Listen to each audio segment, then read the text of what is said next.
1553, Catherine of Aragon, Mary's mother, she ends up passing away. Now, at the time, it was like a very mysterious death, and there were rumors swirling around that King Henry and Anne were both thrilled. Like, they were just loved the idea that she was dead. So once Catherine had passed away, that's when Anne decided, you know, I'm going to try and like make things right with Mary, make some peace, make her like me. So she attempted to do so, but Mary just wasn't having it, okay? Let me tell you. Because there were rumors going around that Catherine, her mother, may have been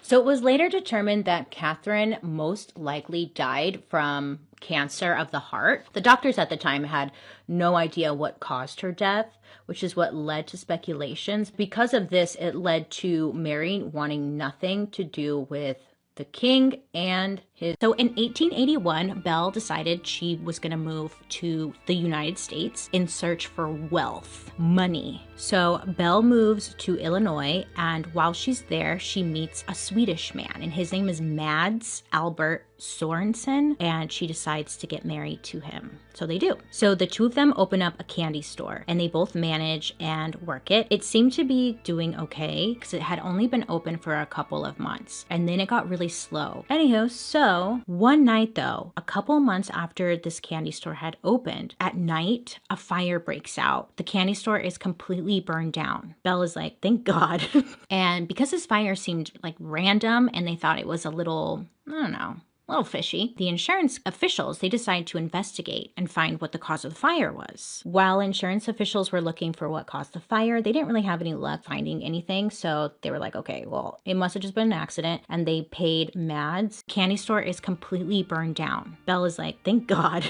And because this fire seemed like random and they thought it was a little, I don't know, a little fishy, the insurance officials, they decided to investigate and find what the cause of the fire was. While insurance officials were looking for what caused the fire, they didn't really have any luck finding anything. So they were like, okay, well, it must have just been an accident. And they paid Mads and Belle their insurance claim. Now, during this time, right after Belle and Mads got married, Mads had purchased 2 life insurance policies. One was about to expire, and the second one he purchased was going to be the one that continued on forward.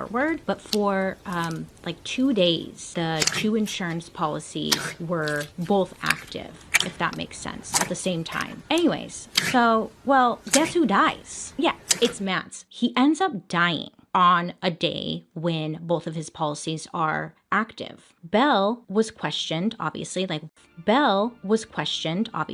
what happened? And Belle said that Mads had come home from work and that he had a really bad headache. Belle ended up giving him some quinine powder for the pain. And then Belle said when she came back into the room to check on him, he wasn't breathing. He was dead. Now, it would be ruled that Mads had died from heart failure, but his relatives were like, no, there is no way he died of heart failure. They truly believed that he, Mads, was poisoned. Now, they go and they do a little bit of digging, and they see that Belle was able to collect 2 life insurance policies on Mad, but they see that Belle had collected $8,000, and she collected it the day or so after his death. Like, it was pretty quick. She went right for the money. So the family, they had asked for Mad's body to be exhumed because they wanted to see what really caused his death. Now, for reasons unknown, so the family, they had asked for Mad's body to be exhumed because they wanted to see what really caused his death. Now, for reasons unknown, this never happened. His body was not exhumed. Then,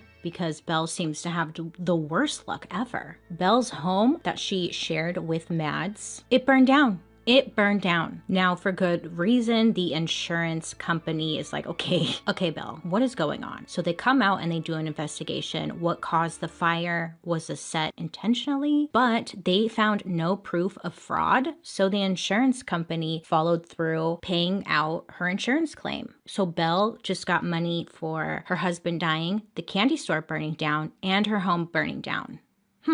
So Belle decided to move, and she ended up going about 6 miles from La Porte, Indiana. Anyway, so she purchases a farm out there. You know, she comes from the upbringing, her childhood. there. She comes from the upbringing, her childhood. She knows how a farm goes. Her parents had one. She worked on it. She thought, okay, this would be a great way to make some money. Now, while out there in Indiana, Belle would meet another man. His name was Peter Gaines, just a few months after buying the farm. And in 1904, Belle and her husband Peter were working together at their new store that they opened up. It was a local market where they would sell meat, market stuff. Now, same thing. After some time, sales just really weren't doing that great. One day, Peter and Belle were working together at the store, at the market, and it was just a normal day, no big deal. Peter was organizing a shelf, putting it all together, and somehow a meat grinder that was on this shelf, it somehow moved due to him trying to balance it or something. She doesn't know. Belle doesn't know, but it moved and it fell off of the shelf, falls onto Peter's head. It crushes his head, crushes his skull, quote, thus ending his existence, end quote. Now, since they didn't have any proof or any really reason to question this, Belle's statement was accepted as true and his death was ruled as an accident. Now, it's said at the time of Peter's death, Belle and Peter, they had 3 small children together named Philip, Myrtle, and Lucy. The couple, they also had an adopted daughter, and her name was Jenny Olson. And Jenny was 14 years old at this time. So technically they had 4 kids. Belle continues now without her husband. She's taking care of the children all by herself, which must be very difficult. And then she's also trying to manage this store that she still has and this farm. She's got a lot on her plate. September of 1906, Jenny goes missing. Neighbors and locals, September of 1906, Jenny goes missing. Neighbors and locals, they hadn't seen Jenny in weeks, and they thought, well, that's really strange. We normally see Jenny almost every day. This would end up being brought up to authorities. Police, they go out to Belle's farm and they question her, hey, your neighbors and stuff haven't seen Jenny. Is she here? Can we see her? Can we talk to her? Belle tells police that Jenny was sent to Los Angeles to finish her education out in California. It was said that Belle was not only intimidating, the way that she said things was very confident and stern to the point where you didn't question it. So as time went on, Belle was feeling a little lonely, and she also just really needed help around her farm and her home. Belle put out an ad that said, quote, personal dash line,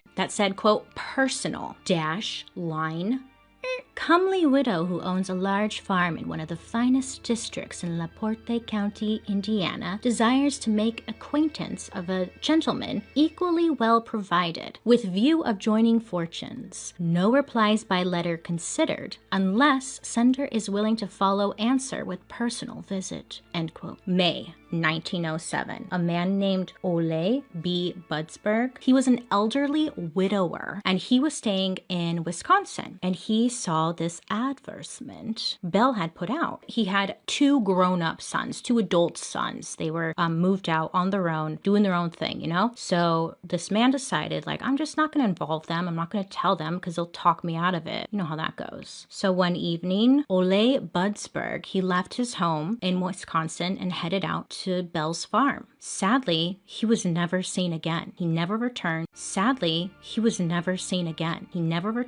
Nobody saw him again. The end. So another man named Andrew, and he was living in South Dakota, but he also saw Belle's advertisement. He was also communicating with her as well. Belle was keeping her options open, which is fine. I'm not judging. So Andrew was writing Belle letters, and he decided before going out there to see her, he wanted to get to know her a little bit more. The more that they talked, the more that Belle was trying to convince Andrew to come out there and to live with her, stay at the farm, and open up a business out there with her. So Andrew decided to head out to Belle's farm in January of 1908. Andrew headed out there and he moved in with Belle. And then he was there for about 2 weeks when Belle had asked him to go with her over to the savings bank in La Porte and get a $3,000 loan for Andrew so that he could open up his own business. And the bank would send that money through the mail as a check. So Belle and Andrew go back to their farm and they wait for the check to come. Now, Belle had her eyes on that mailbox, okay? She was able to get her hands on the check before Andrew even saw it. So then a few days later, Andrew disappears.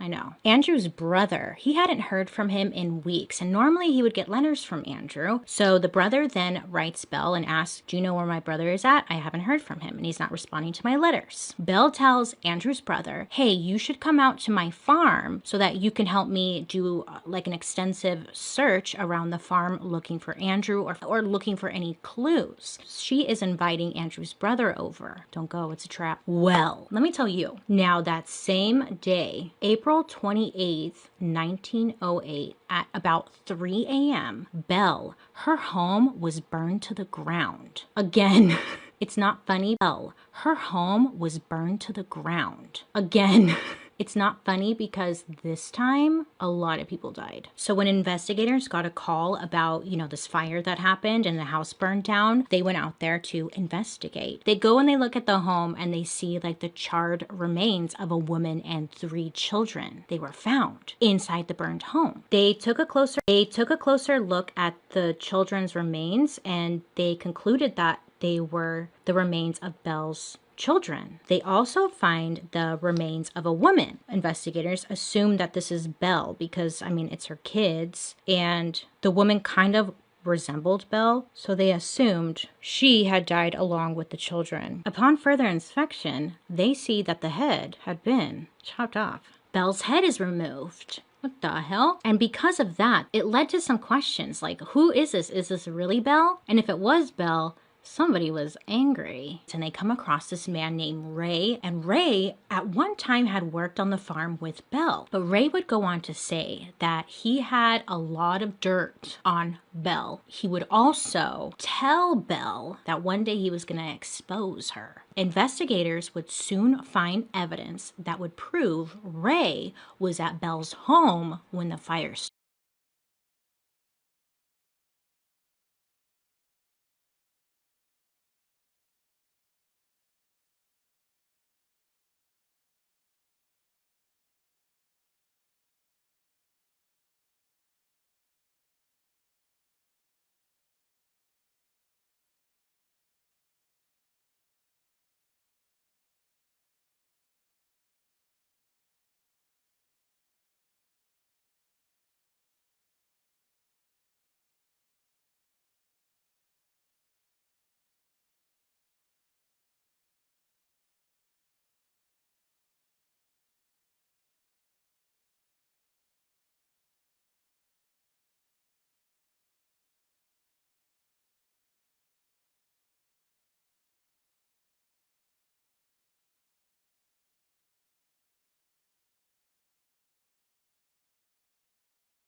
not even that long after he was sentenced. Belle was pronounced dead, but whether she died in the fire or did indeed escape remains a mystery. So in the end, Belle is thought to have killed at least 14 people, most of whom were men she had enticed to visit her on the promise of marriage, while some sources speculate Belle was responsible for as many as 40 murders. I think, though, that Belle got away. I hope that you have a wonderful day today. You make good choices. Please, please, please be safe out there. Please. I will be seeing you guys later. I'm wearing earrings. Bye.